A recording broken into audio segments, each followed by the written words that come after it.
যাদের ফোনে এই যে এখান থেকে দেখতে পাচ্ছেন ডেভেলপার অপশন, তো এখান থেকে আপনারা দেখতে পাচ্ছেন ডেভেলপার অপশন। যাদের ফোনে এই অপশনটা শো করছে না তারা কিভাবে এই অপশনটা শো করাবেন, তো চলুন আজকের ভিডিওটা এটাই দেখাবো। তো এটা যারা জানেন না তারাও কিন্তু এটা শিখে রাখতে পারেন। তো আজকের ভিডিওটা চলুন শুরু করা যাক। প্রথমে আপনারা আসবেন আপনাদের ফোনের সেটিংস অপশনে। তো এখান থেকে সেটিংস অপশনে আসার পর নিচের দিকে আসবেন, এখান থেকে আপনারা অ্যাবাউট ফোনে যাবেন। এখান থেকে অ্যাবাউট ফোন, তো এখান থেকে অ্যাবাউট ফোনে যাওয়ার পর নিচের দিকে আসবেন। তো এখান থেকে আপনারা দেখতে পাচ্ছেন এখানে নিচের দিকে আসবেন।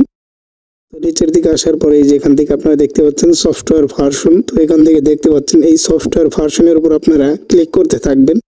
তো এখানে দেখতে পাচ্ছেন এখানে কিন্তু আমাদের কিন্তু ডেভেলপার অপশন কিন্তু এখানে অন রয়েছে। তো আপনারা কিন্তু এই ভার্সনের উপরে কিন্তু ক্লিক করে রাখবেন, তাহলেই কিন্তু আপনাদের কিন্তু 6 থেকে 7 বার ক্লিক করার আগেই কিন্তু আপনাদের কিন্তু ডেভেলপার অপশন আসবে। তারপর আপনারা সেটিংস অপশন আসবেন। সেটিংস অপশন আসার পর ডিইভি এই লেখাটা লিখেই আপনারা সার্চ করে দিলে কিন্তু এই যে আপনারা দেখতে পাচ্ছেন এখানে কিন্তু আমাদের কিন্তু ডেভেলপার অপশনটা কিন্তু এসে গেছে। তো আপনারা এখান থেকে ডিইভি এটা লিখে সার্চ করে দিতে পারেন, অথবা আপনারা পুরোপুরি লিখেও কিন্তু এখান থেকে সার্চ করে দিতে পারবেন।